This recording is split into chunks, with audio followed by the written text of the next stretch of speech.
ابو ثعلبہ خشنی رضی اللہ تعالیٰ عنہ فرماتے ہیں کہ ایک مرتبہ میں جہاد کے سفر میں تھا، اللہ کے رسول صلی اللہ علیہ وسلم مجھے ایک بات بتلائی، تمام ساتھیوں کو جمع کر کے کہا اور کہا کہ میں ابو ثعلبہ ہوں، صحابی رسول ہوں، میں نے اپنے کانوں سے وہ بات سنی ہے جو تم میں سے کسی نے نہیں سنی ہے۔ کیا سنی ہے؟ فرمایا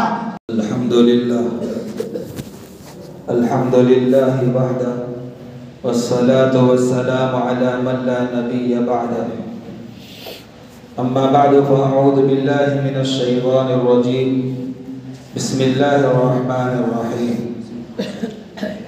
یا ایہا النبی انا ارسلناک شاہدا ومبشرا ونذیرا وداعیا الی اللہ بإذنہ وسراجا منیرا۔ وقال رسول الله صلى الله عليه وسلم إذا عذبت أمتي الدنيا نزعت منها هيبة الإسلام، وإذا تركت الأمر بالمعروف والنهي عن المنكر حرمت بركة الوحي، وإذا تسابت أمتي تساقطت من عين الله عز وجل، أو كما قال رسول الله صلى الله عليه وسلم۔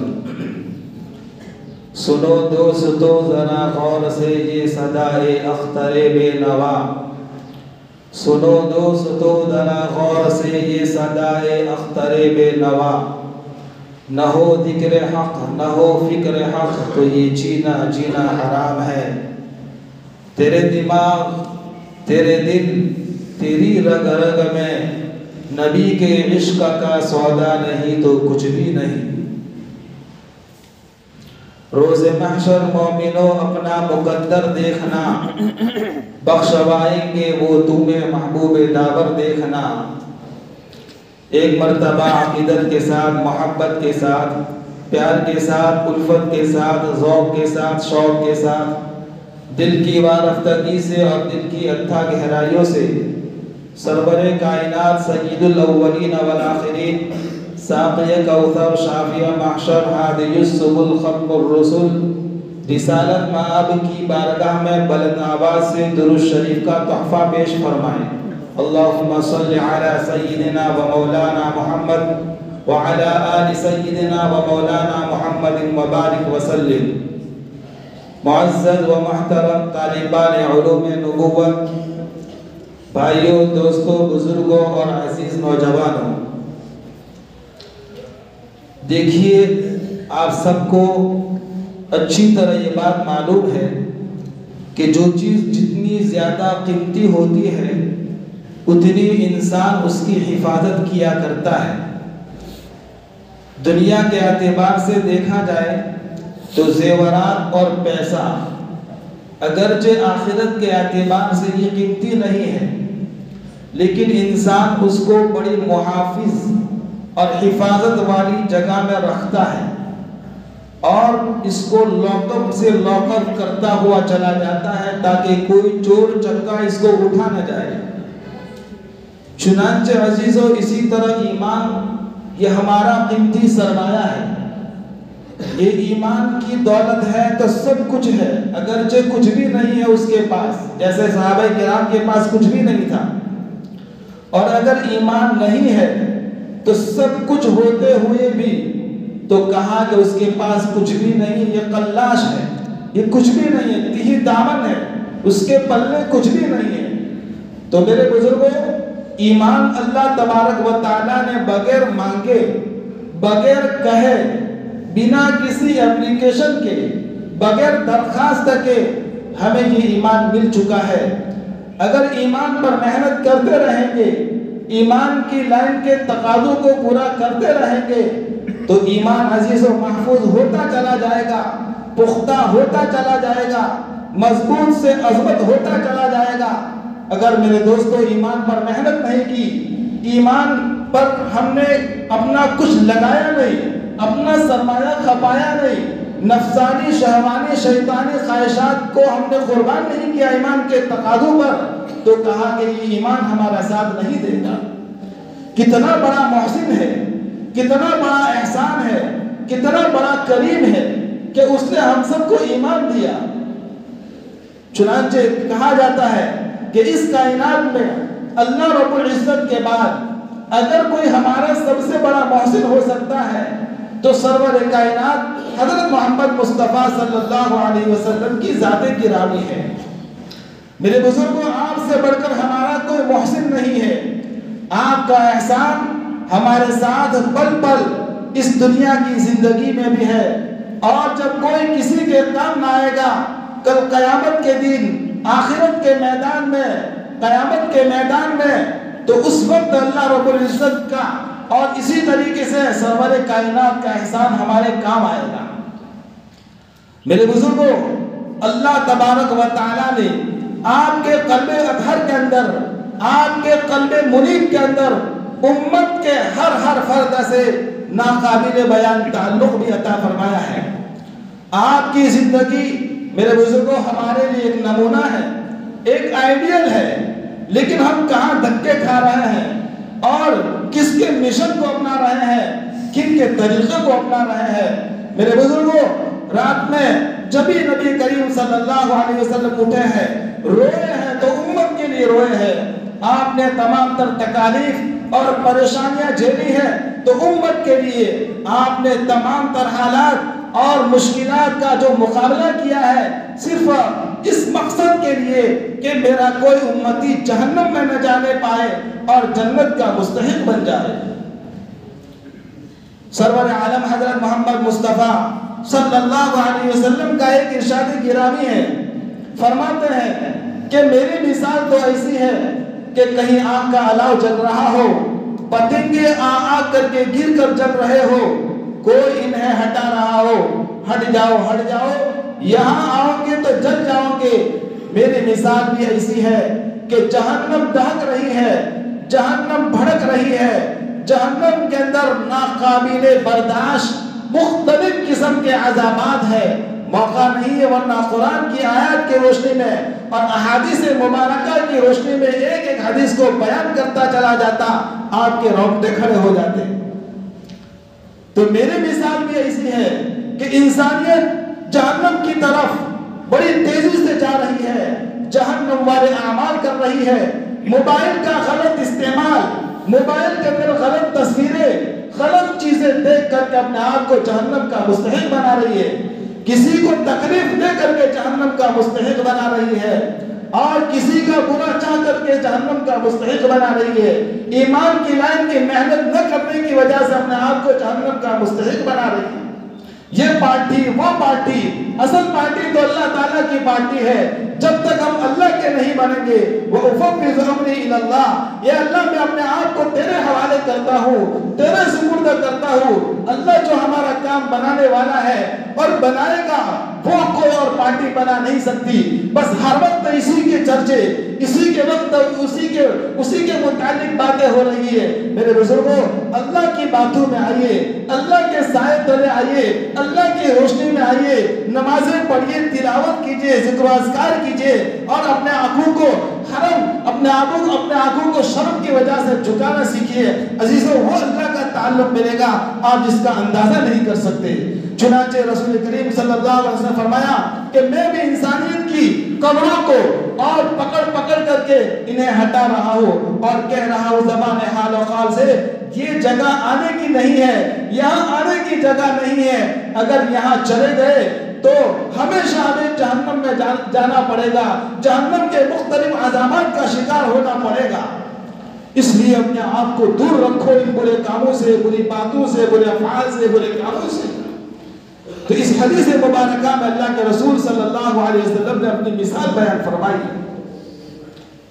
مسلم شریف کی ایک حدیث ہے، فرماتے ہیں کہ ایک مرتبہ سرکار کائنات حضرت محمد مصطفیٰ صلی اللہ علیہ وسلم قرآن پاک کی تلاوت کر رہے تھے۔ اچانک اپنی آنکھوں سے بے اختیار آنسو نکل آئے اور دھائے مار مار کر کے رونا شروع کر دیا۔ اور کس پر میرے بزرگوں قرآن کریم اترا ہے؟ خود نبی کریم صلی اللہ علیہ وسلم پر اترا ہے، اور وہ قرآن کریم پڑھ رہے ہیں، اور آج ہمارے پاس پڑھنے کی فرصت نہیں ہے، پڑھنے کا موقع نہیں ہے۔ کچھ ضروری نہیں جان بچائے رکھنا، جان سے بڑھ کر کے ہے ایمان کو بچائے رکھنا۔ یاد رکھنی ہے یہ اسلاف کی تعلیم ہمیں،